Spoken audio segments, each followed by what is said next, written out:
Hello everyone, this is Direwolf20 and welcome to episode 18 of Direwolf20's Server Play series. Hanging out with Fireball, and I believe Cuts and Mind Martin are on TeamSpeak with us. So, Fireball, Yes. you said that you have a ridiculous aura node that you want to show me. Oh, I do. Yes. Like, define ridiculous. Like, it's so big that you have goggles on, right? The Thumbcraft ones? No, but I can get some. There's mine. It's significantly larger than the box that it's in. Yeah. Okay, fair enough. Hungry node. I feel like I don't want to go through this portal right now. Oh, it's fine. It's in a safe spot. So if you look at the obsidian box. Yes. Can I, like, get near that without getting hurt? Yeah, you just fly up here and just stare at it like that. Wow. As long as you got a sash, you're able to fly away from it. Yeah. Okay. If you go up to this side of it, you can actually see the aspects. I'm collecting quite a lot of crafting tables, which I assume is what you're dropping into it. Yeah, that's fine. It's making magnets. Yeah. If you disable your magnet, you'll stop picking up crafting tables. Cool. I think it's got 600 on a few of the aspects already now. Oh yeah, 600 Terra, 600 Warder, and 300 and some of a couple things. 450 Ordo. Not too shabby. Yeah. If you want to see Cuts', his is just a few hundred meters this way. Yeah. Okay. This is even bigger. Higher. So basically, hungry nodes, like, their aspects grow as you drop items into them. So that's what you're doing? Yeah. Yep. So we're feeding it, essentially. Nice. So that you can have, like, a powered up node. Yep. Mm-hmm. The energized number is the square root of the how much is there. So 600 would become like 24. Right. So you're going to have significant diminishing returns at, Yeah, but continue. It's still going to be a ridiculously powerful node. Yeah, right. Yeah, Cut started his about 4 or 5 hours before mine, and he's feeding it like twice as fast as I am. Really? I don't think it'll be that much bigger though. Oh my! It looks pretty big to me. Yeah, you're doing pretty good. Yeah, I would say it's about the same. I'm just gonna throw all the crafting tables I got in there. Really, the bigger it gets, the harder it is for it to add. So, yeah. I mean, it was only a little bit smaller. I mean, those 4 or 5 hours at the start were like, mine was 10 times larger than Fireball's, but now it's got to the point where the gap's closing. Yep. The diminishing returns for adding them. Luckily, it doesn't like have more suction the bigger it gets. Yeah. Because like it still can't suck up obsidian, so that's good. Yeah. That would be a problem if that could happen. And it also doesn't glue you next to it. That's a large node, guys. 379. That's getting close. I want to get to 400 before I energize them, so that it has 20 on everything, at least. Yeah. That's pretty crazy. So, I'm going to walk away slowly now. Okay. Ever so cautiously. This book over here, by the way. I'll give you back your goggles if you want Fireball. Oh, yes. That would be nice. There you go. I'll just throw them on the ground randomly. All right. Cool. Got them. So, I want to wrap up the mob spawner that I made last episode and maybe look into a couple other things that we might need to do. Was there a book around here somewhere to get back, or should I go? Over here. Oh, okay, cool. Yeah, I want to get the mob spawner kind of finalized. So let's head back to our base and see where we left the mob spawner off last episode.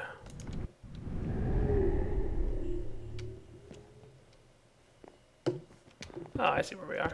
We're back at Cuts' base. Cuts' base is very Thumbcrafty.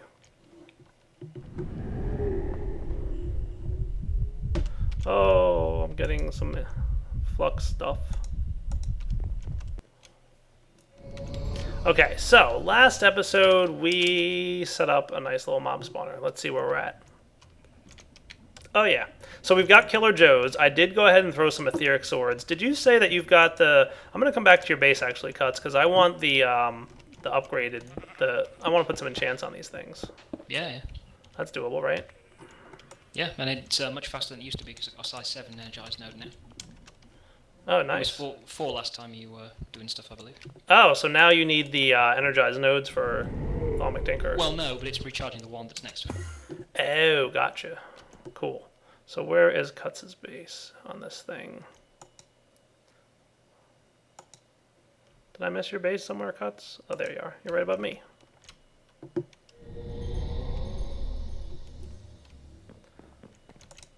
So I'm thinking the only thing I really want to put on the sword would be like sharpness and luck, right?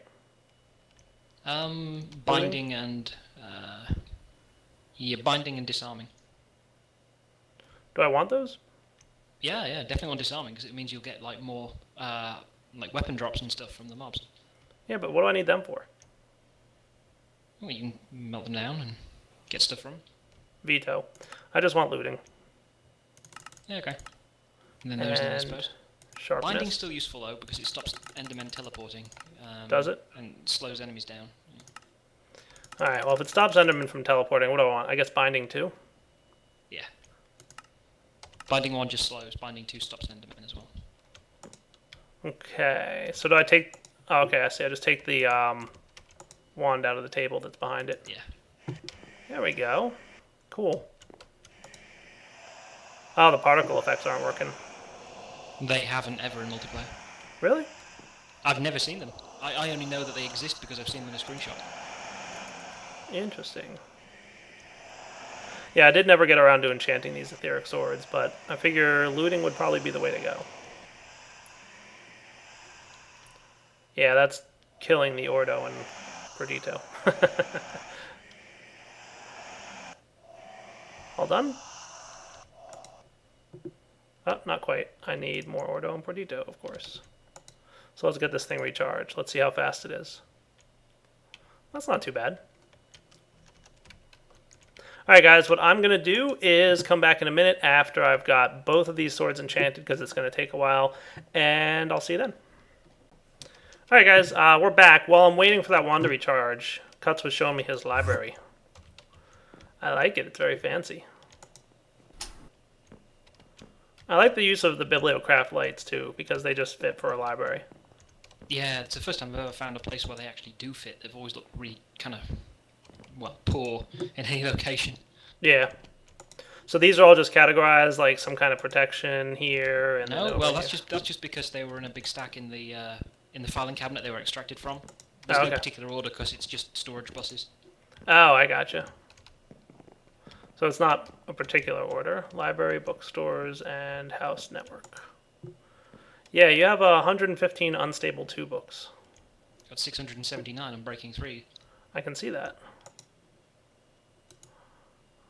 I'm going to have a thing where I got to using open peripherals to extract things from the EMI network. The Yeah. idea being that it will look at the items that are in there, look at the enchants on them, and then it'll keep track in a file of the highest level that an enchant can be. And then if there's at least 2 of a level that's lower, it'll put them together in one of the auto anvils to combine it to get the high level, to both store space and because I can't think of a good reason for holding lower level enchants. I can't think of a good reason to have 679 Unbreaking 3 books. It's fun. I mean, if you really want to talk about good reasons for doing something. Well, I mean, these are really there for the specialist enchants, like finding Vorpal, Last Stand, things like that. Yeah, I hear you. Hooray, I've got looting 3, sharpness 5, and binding 2 on an ethereal sword. Let's do that again. So sharpness 5, and looting 3, and binding 2. Start enchanting. Back in a minute, guys. Alright guys, we're back, and there's something I'd like to show you real quick. It's kind of hilarious to me. So we've got this giant reactor, right, which is currently online, producing at full power 11,634 RF per tick. So that's the most power that we can conceive of producing with this reactor. There's no more that we can make as it stands right now. Oh good, Soren hooked these up. Excellent. So the reactor does a great job, right? But there's a problem. It's not enough power. Believe it or not, it's really not enough power. And I can demonstrate that by just sneaking in here and looking at... Ah, that's right, I forgot you guys are liking to kill me. So, and I'm back, because I crashed when I died. Whoops. So let's head down there and see what I was going to show you guys. Slowly but surely. You don't realize how slow your character walks until you're used to having like a sash or something. Tell me about it. Yeah, like for real.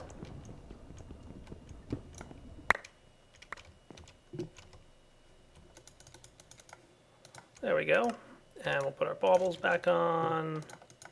And that ought to do for now. Hopefully not too much stuff was picked up by my AE system. Good thing I don't have a trash can on there yet. Alright, so where were we? What were we doing? Oh yeah, things. Probably want you. Okay, so clearly this thing's getting full of all kinds of junk. We're going to have to deal with that in a bit. But I wanted to show you guys our power situation. Endermans are the most expensive thing to spawn as far as I know. There might be something that's a little bit less expensive, but I think Endermen are the most. So 15,000 RF with an octadic capacitor in there. Now, if I didn't have the octadic in there, it would only be 1,600. But 15,000 RF if I want this thing to, you know, run like crazy, which is what I want, right? We want this thing to run as fast as possible. The other one's not so bad. Blazes are 7,500 or 7,500 and 1,500 for the zombies to be spawned. So clearly we have some options here. We're going to want to look into some more power gen if we want our Enderman spawner to run more often, because believe it or not, with the Enderman spawner on, we're actually draining RF out of our capacitor, and we're eventually going to run out. So I haven't decided exactly how I want to handle that. See? Energy use 15,000. The reactor is currently offline. I think I have it set to 50,000 or 50%. I mean, when it's going to kick back on. But we produce 11,000, so we'll definitely have a net loss. So I'm gonna have to do something about that. Crazy, crazy. So we'll come up with a solution eventually. For now, though, what I want to work on is making sure the Endermen are dying. Thank you, Killer Joes. Nice. And I should do something about this chest of all the junk we've got. And I also want to work on getting some kind of neat way to quickly and easily farm NetherWart. So let me come back in a minute here once I figure out what I want to do for NetherWart farming. Alright guys, we're back. So what I'm looking for is a quick and dirty NetherWart farm. I don't want anything too complicated, just a basic get it going type of system. So that's why I'm going to use Steve's Factory Manager. It allows for some really nice and simple builds, especially like the one I'm about to do. So let's get the following setup. If you guys watched my my Crash Landing series, I did something similar to this. So let's see, there and there. So basically we've got block gates, as you can see from Steve's Factory Manager. Looking good. And the block gates can, like we saw in a previous episode, drop items or plant things like the stone that we're using. So this is pretty similar to the way my system's going to work with all that cool stone and stuff that we've got going on. So let's run this down to a factory manager, and we're going to have a chest here. Maybe I'll have the regular chest on this side. We're going to make this as compact as possible, I think, if we can. And an iron chest here. That look cool? That looks cool. Alright, so real quick and easy, it's going to work just like this. We're going to want to have NetherWart. Do we have any more laying around? No, it's alright. In the wooden chest. And we're going to real quick go through how this is going to work. So we're going to have two variables, because a couple people have asked how this works, so I want to make sure that you guys who are interested in this understand. One variable is orange and one variable is white. The white variable will contain all the block gates. So 1, 2, 3, 4, 5, 6, 7, 8, 9 block gates in the white variable, okay? Then we want to create a trigger. And the first thing we're going to want to do is input from that chest. Cool. And it doesn't matter what side we pull from. And the item is going to be NetherWart, and we want to specify that there's only going to be one NetherWart being pulled out of the chest. Okay. The output location is going to be on a for loop. So we start with the input, and then we say for each of the inventories that are in the white variable. The orange variable is the one we're going to be working on currently. Cool. So we're going to connect that to the output there. and we're going to specify that we're going to output to the orange variable, right? So what this is white is defined as all the different block gates. And then we go through each of the white variables, and the element that we're currently working with is orange. So the orange one is the first one, and then it's the second one, and it's the third one, etc., all the way through all 9. And then target, it shouldn't matter, but I'm going to say down. It really actually doesn't matter which one you do. And then the items will be a whitelist, and it's going to be NetherWart. And again, we're going to specify that we only want 1. So if we connect all this up, they should go ahead. If we trigger this guy and connect this guy here, what we should start seeing is some NetherWart being planted. Cool. You're working exactly the way I want you to. Beautifully. I like it. So it is actually going through and doing each of those. And I might want to actually put the input to here. So let's start with the for loop. As you can tell, it doesn't really matter that much. But I'm just going to say for each of the block gates, we want to grab from the chest and place the NetherWart down. So in the event that we don't have a NetherWart there, it should eventually replace it. Cool. So we can break all these now. I'm just curious if this is going to be faster now that I have... Yeah, see how it's faster now? I think that's better having the for loop here instead of after the input. Cool. So now we want to find a way to check if, there's a fully grown NetherWart. So in order to do that, we're going to create a condition. Okay. The condition is going to say, for the orange variable, the current block gate that we're looking at, we're going to check, and it doesn't really matter where, but again, I'm going to say down, for NetherWart. But this time, we're going to check for 2. What this means is, as you know, NetherWart, when you break it, if it's fully grown, you'll get 2 or more. If it's not fully grown, you only get 1. So, by specifying that we're looking for 2, it's going to check if the block in front of it has 2. ME methods. What's that? Oh, I'm recording, by the way, cuts too. Just so you know. Sorry. What are you working on? Trying to get the computer to read ME stuff. Oh, yeah. At the It's moment, tricky I can't getting seem to Computercraft Open Peripherals to read the AE network. I can't work out what thing I need to put next to it to make it read. Oh, next to the computer? Yeah. It might be an interface, but it might be that the API might not have been updated for AE2, unless it specifically says it was. I think it might not have been. Because I put a terminal, I put an interface, I put the controller, and I haven't been able to find any methods that are unique. Gotcha. Alright guys, so what I'm saying here now is if it's true that there's 2 things in the orange variable, which is the current block gate, then we're going to take that orange variable and we're going to target down again. And we're going to whitelist NetherWart is what we're going to take. And we're going to output it to the wooden chest on the north side. Sure, why not? And we don't need to specify a whitelist, so we can leave it empty blacklist. So what we should see here, if we hook this up, is it's not breaking the NetherWart. Now, do I have my watering can on me? I do. Let's start watering these, and we'll see what happens. Ideally, once one of these is fully grown, like that one, see how it broke? And then it's going to be replanted. So it'll only break it when there's 2 NetherWart in the block below the block gate. Ta-da! Cool, right? So like a real simple 5 minutes playing around in Steve's Factory Manager, and we have a fully automated NetherWart form. Nice. Farm, I know. I'm going to get a lot of comments about that. Incoming dire verbal flub. Okay, that's cool. Verbal flub is what I said. So let's go ahead and, now that this is working, check out. Awesome. So I wouldn't mind also specifying one more trigger.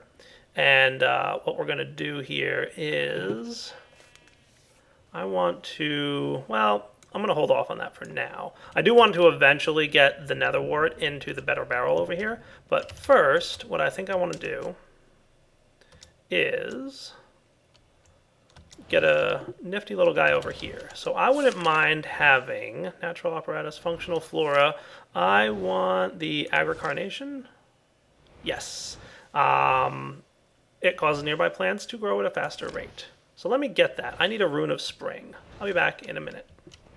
Alright guys, we're back. So I believe that all I need is the following. A lot of things.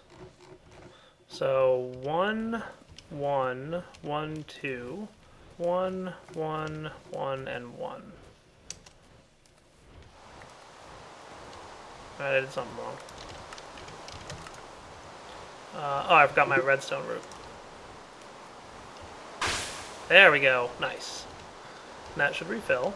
And I've got agricarnation. Makes plants grow faster. I don't know if they stack, but we're going to find out. So we're going to drop that in, and again, 1, 2, 3, 4, all this stuff, and then the seeds gets me a second one. Awesome. All right, I will be back in a minute when I'm ready to. Oh, you know what else I'm going to want is probably. Do I have my mana tablet on me? Yes. And do we have some living rock in here? Yes. For now, I'm just going to transport this over there. I don't know if I'm going to want to automate this or not, but at the very least, let's do this. And I'm probably going to want some dirt as well with me. Like I said, not sure if these two effects will stack, but we're going to try it.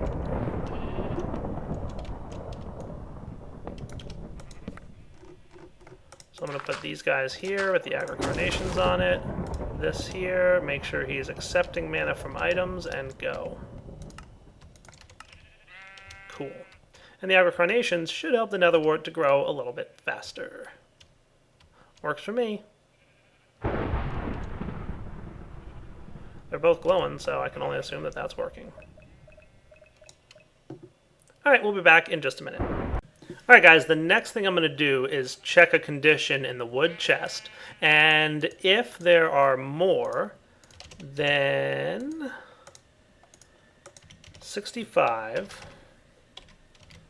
or if there's 65 netherwart in there, then we are going to say your input inventory will be the wooden chest on the north side. Activate. And you're going to whitelist netherwart, specifying one at a time. And your output inventory will be the iron chest on the north face with an empty blacklist, meaning anything is allowed to go in there. What this should do is basically at all times keep 64 netherwart. So you'll notice that it's slowly but surely draining netherwart out of the chest once a second until we hit, like I said, 64 exactly. And then once we have 64, we should wind up with it stopping. So let's see here. Probably when this hits about 19 is when it'll be done. Oh, we probably just got a few more. Nice. 64. There we go. And you'll notice it stopped pulling them out. Oh, look, we just got more. Cool. So now we're 64 again, and it stopped pulling them out. So that's what I want to have here on the second line, because I want to keep about a stack of 64 nether chest in this chest at all time. And then what I can do is sneak under the ground. So into bat mode we go. And I want to make my way over to, come on, let me out, here. So I think what might be cool is just putting a waypoint here for temporarily. Sure, doesn't matter what it's called, because I'll be done in a sec with that waypoint. Let's make our way straight over to it. And we'll just place a torch here so you guys can see what I'm doing. Looks like we're right about here. There we go. This should be my netherwart chest, right? So if we just run some Ender IO conduits, you know what? Yeah, Ender IO should be fine. We're going to specify this guy as an input.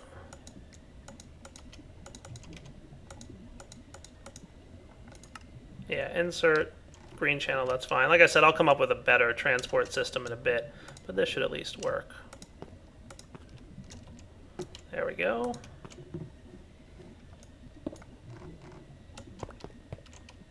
Hopefully I have enough Ender IO conduits for this.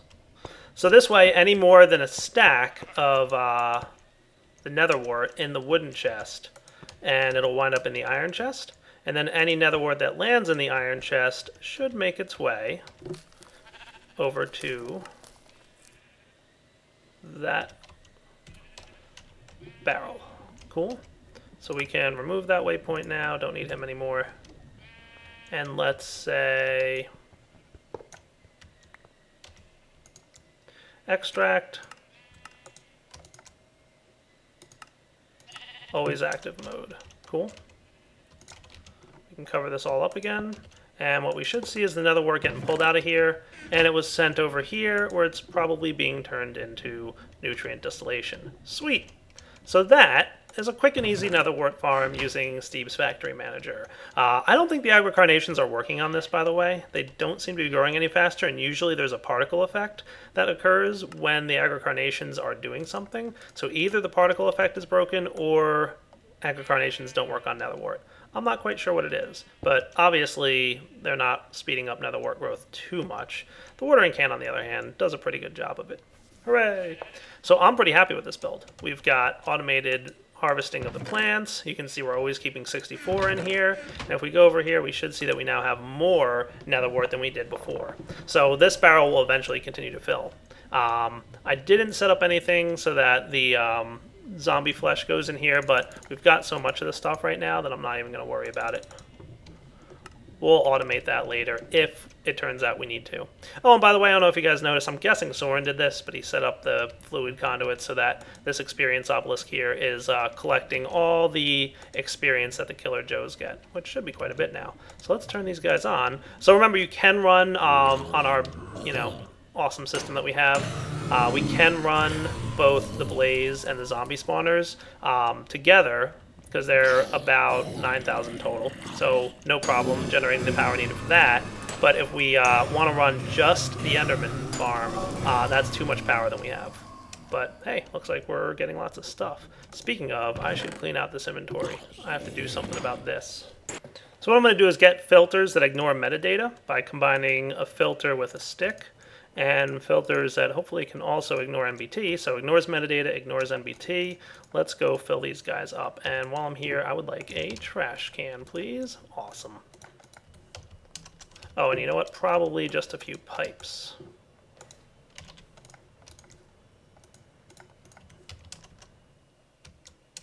So let's see how I want this to work.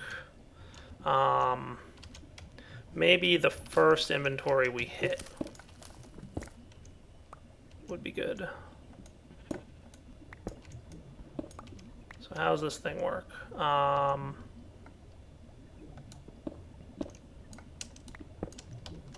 Just want to make sure that this is definitely going to land in the trash can every time. Might want to either move the gold chest somewhere. Could move the gold chest back. That might not be a terrible idea. For that, I'm going to want a dolly.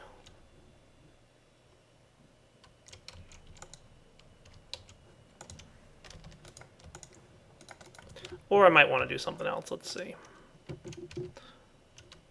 I wouldn't mind having the trash can be kind of hidden, but I'll just move this for here for now. That'll do. And then we wind up with this here. And before I have this connected, because I don't want anything going into the trash can just yet, but I do want to say, like, shovels and swords, helmets. That'll do for now.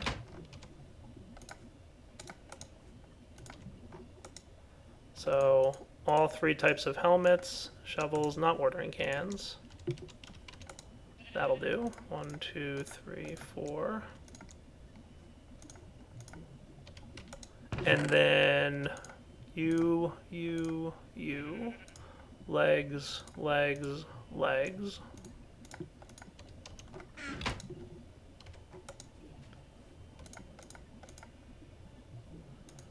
And I'm going to just fill in the rest of these. But what's cool is I should be able to put this item filter in here, and that'll work. Neat, right? I wonder if I can swap it out now and actually do something different with this one.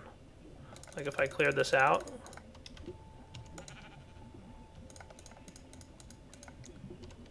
And said, did I have leather boots in there? I messed something up, I'm sure. Alright, so what I've got now is the second filter. That should be everything. So this filter should now match both of these lists.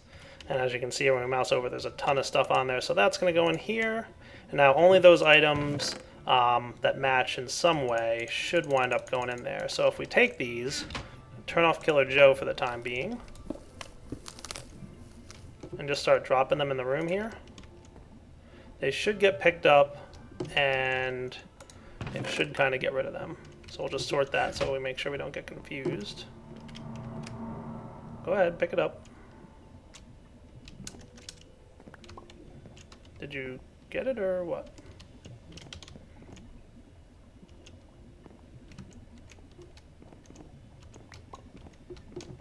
Oh, I know why. It's probably full. Derp. I didn't hook this up. That should mean it should pick things up now. There we go. So the boots should not have made their way. Perfect. Look at that. Cool. So we drop all this stuff.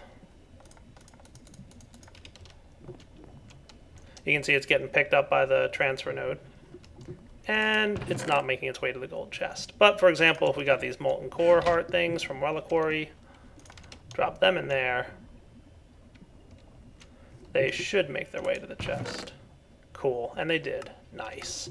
Anything will make their way to the chest except those items that were on the filter list. Awesome. All right, back in a minute. All right, guys, just doing a little bit more testing. It looks like I missed golden breastplates. That was probably from my little mess up earlier. It's okay, no big deal. I can just take what's currently filtered, add golden breastplates like that, and now golden breastplates will also be filtered.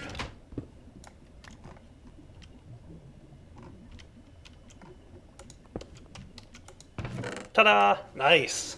That's a little bit cleaner, right? All right. I have no idea what these things are from Reliquary. I'm going to have to ask Zeno about it because he's added things. Might want to get a few more extra heart canisters, but I think I'm in good shape for now. Cool. All right, guys, and with that, it's time to wrap up the episode. So like I said, I don't think these aggrocarnations are doing anything. I'll just leave them there for now. It won't hurt, but I probably just won't bother refilling the mana pool.